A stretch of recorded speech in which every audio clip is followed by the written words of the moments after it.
I feel a little bit unworthy. I'm just a geek wannabe, and I'm addressing people who have achieved an incredible stature in my life because, as some of you know, when we launched the Mayday Pack, we hadn't quite anticipated just how big the reaction was going to be. And in 2 days, we raised $300,000, and then in 2.5 days, we melted our servers. And what had to happen was an incredible effort to rebuild the infrastructure in a completely different way to make it possible for us to carry through on our $1 million pledge in 30 days. And an incredible group of people. I don't know how many of them are there. Aaron was one of them, Brian Boyko was another, but a whole bunch of people swooped in out of the ether through the tubes of the internet and worked 24/7 over the course of a weekend to build a whole new instance of what basically is a Kickstarter engine. I was incredibly amazed and humbled and grateful. And I think it really marks a certain type of hero for the age. There's this great piece in Time about the Obamacare disaster and the people who swooped down to Washington to fix the mess created by the consultant coders who had built the original Obamacare infrastructure. And they worked similarly 24/7. They had to work much longer, basically over a course of a couple months to rescue this plan. And they did with an amazing commitment, public service commitment. And after it was done, the striking, shocking, maybe not terribly surprising fact was that the president didn't even invite them to the White House for a picture with the president, even though they had saved the president's signature program. I think someday we'll look back at this kind of class of people, these technical people with incredibly technically important skills, devoted to the public good, and recognize them in a tradition of, I like to think that lawyers at one time served that tradition. Most people don't think so now. But I think there's a tradition of people who have magical powers and are willing to spend their time, devote their time to helping mere muggles in their efforts to make the world a better place. So you guys are those people. And we muggles are incredibly grateful for what you're doing. And whether it's on the Mayday project, which of course is the most important project, but okay, put that aside. Or the New Hampshire Rebellion Project, or any number of other projects that help democracy, I just want to thank you for what you're doing. And the story will be told, and when it's told, your kids, your grandkids will look back and they'll say, this was the moment when the coders stepped up. And I'm more confident now than I've ever been that we'll look back at this moment and say, this is when democracy was fixed. So thank you for that. And I look forward to seeing what you guys can build. Great. Do you have a couple minutes for some questions, Larry? As many as you want. All right. Who has questions? And we had some great questions last time. Austin, I know you have a question. Yeah. Maybe we should ask again, and we can go back over it and see if he has a new answer. Hi, Larry. Austin Lee again. I guess being asked to ask the same question. Just again, around the idea where you put out the stat around 96% think it's a problem, but 91% think we can't solve it. So just maybe an update on what you thought the solution space looks like. I mean, now we're talking about a pact to end all pacts. She mentioned in Vermont, there was the constitutional amendment article passed. And, so what are your thoughts now on, is it still an open game or, the State of the Union? Yeah, so, I had, in the New Hampshire Rebellion, I had a kind of religious experience where as we walked through that state filled with many Tea Party types and many liberals, we found universally this incredible passion to try to fix something, to try to do something. And that explosion of energy that we were able to extract simply by doing the crazy act of walking through New Hampshire in January was the first moment that I really had this sense that we could do something if we just gave people a sense of what could be done. What is a plan that could actually work? Because if most people want the thing fixed, but they're resigned to accepting the way the world is, give them a sense of how it could be different. As Harvey Milk said, give them hope, and then they're willing to step up and do something about it. So the New Hampshire Rebellion was the first time I saw that, and the servers melting on May 3rd was the second time I saw that. Because,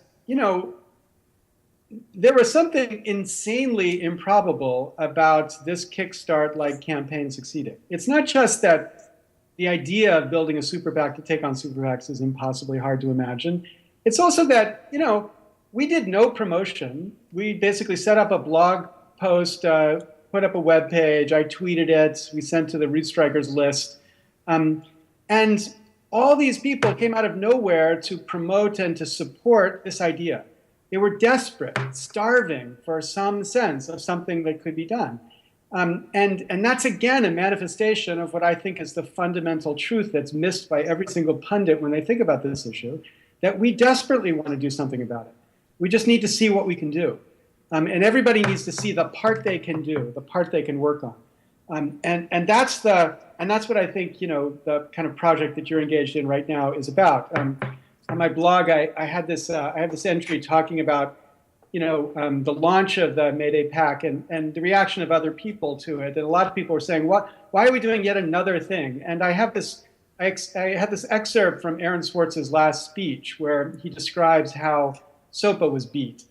And he basically says, everybody felt entitled to step up and do what they could do. Nobody asked permission to do what they could do. A lot of people thought what a lot of people did was a bad thing, but it was everyone feeling that it was their job and that they had a role that made it so that they could beat that incredibly stupid piece of legislation.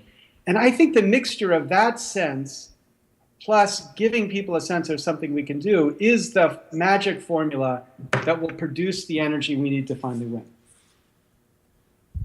Great. All right. Colin has a question. Larry, good to see you. How's it going? Hey.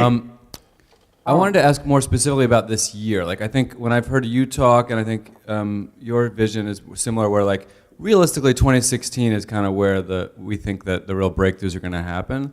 But I think in the same way that you were surprised by what happened in January, you were surprised by this May Day moment, perhaps you might be surprised by what happens over the next 6 months. And I wonder, what other things you see happening or you would invite people to do who do want to take that next step, whether it's organizing more walks. There's one in New Hampshire, now there's one happening right now in California. What if there were another 5 or 6 that happen over the summer? There's a huge climate summit in New York in September. Climate, of all the issues, totally gets that it's being stopped by the corrupted influence of money. What if there were walks heading to New York from various parts of the Northeast, all entering and walking, but they were in the spirit of this movement, supportive of the climate. I just wonder, what else do you see happening this year, or do you think it could be accelerated more? Do you think there's any danger in it accelerating?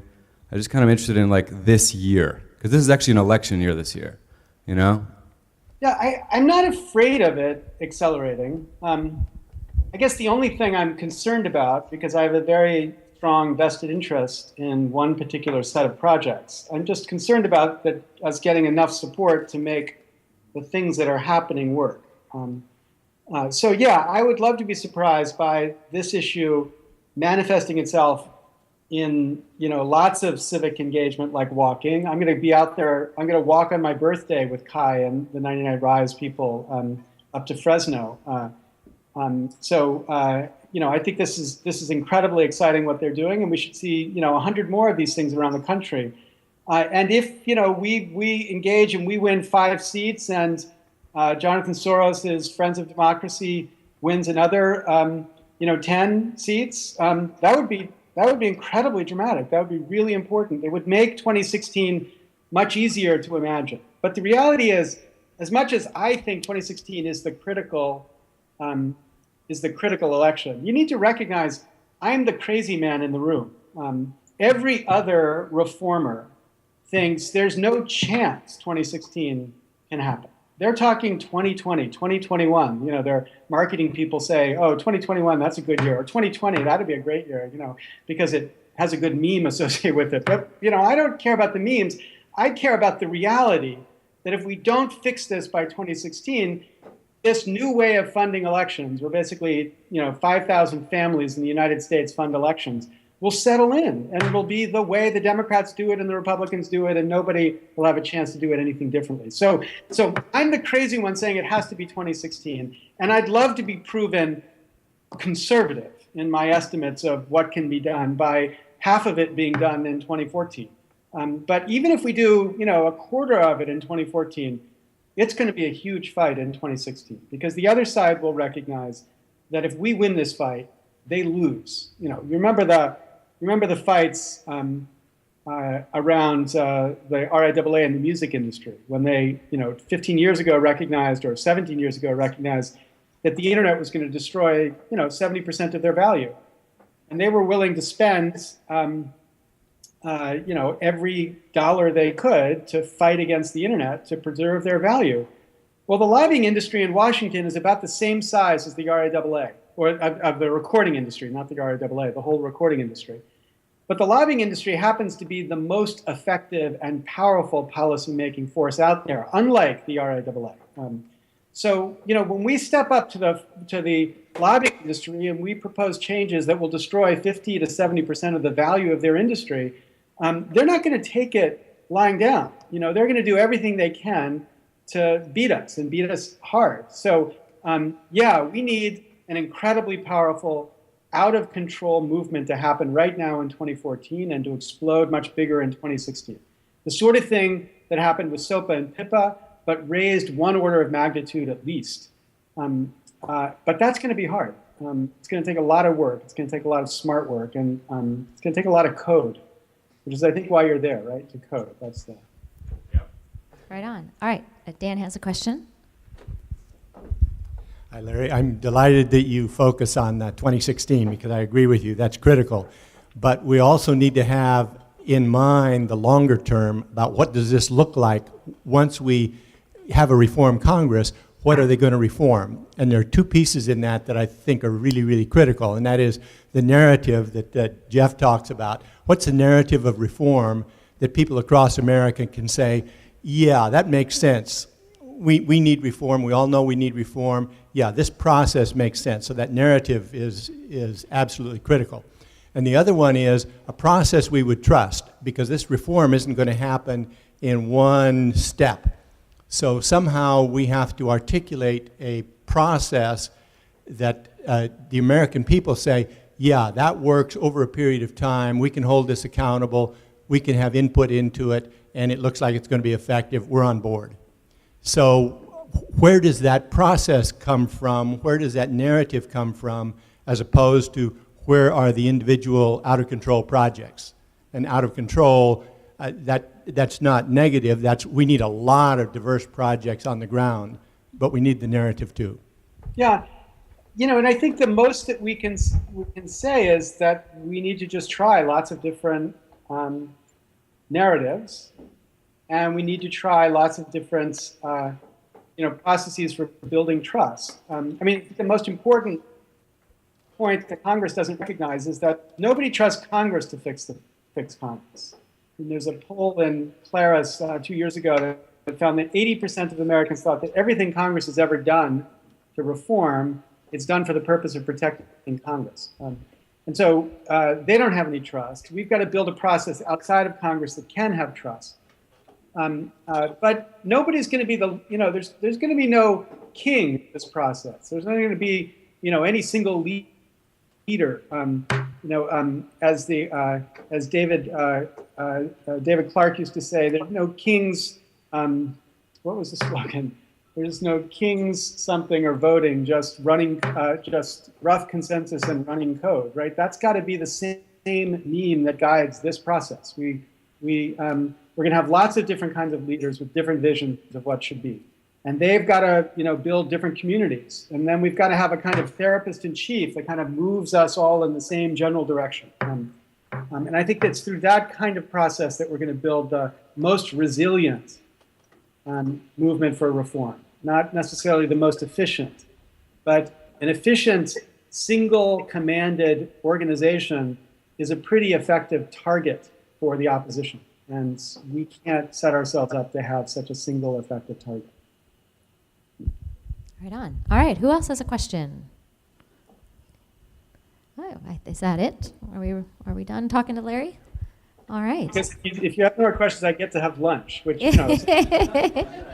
All right. Well, I think that is it, Larry. Thank you for joining us this morning and helping us kick off a weekend of work. Great. Thank you so much for what you're doing.